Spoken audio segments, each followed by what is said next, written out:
Kei te whakataetai anoa tāre ana tūria mo te rohe o te taihau āuru, engari kāore i te mārama, me he mea ka noho tonu mai ia mo te toru tau, ki te waimaria ia, ki te hoki atu, ki te whare pāremata. Kei te kimi ia i tō pōti, kia hoki mai anō ia hei mānai mo te taihau āuru. My children would also like to see me investing more time in them and their children. I want to do that as well, and I think it is time for me to move on.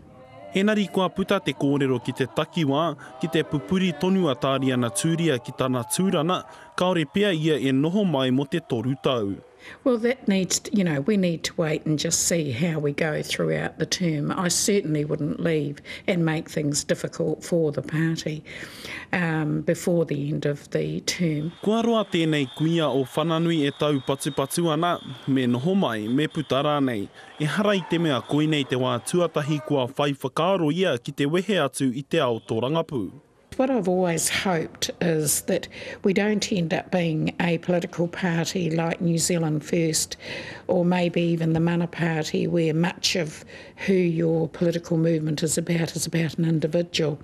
I don't want that for us. Naro atu he te kura, ko wai te kura mo āpōpō. I can see people on that list who I'm really excited about, who I think have got huge leadership potential.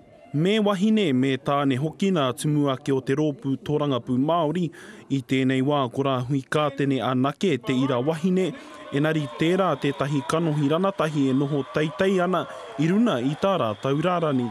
Aha koa pēhea hei roto i te wā tata e tū mai nei, ka tū te tumua ki hou.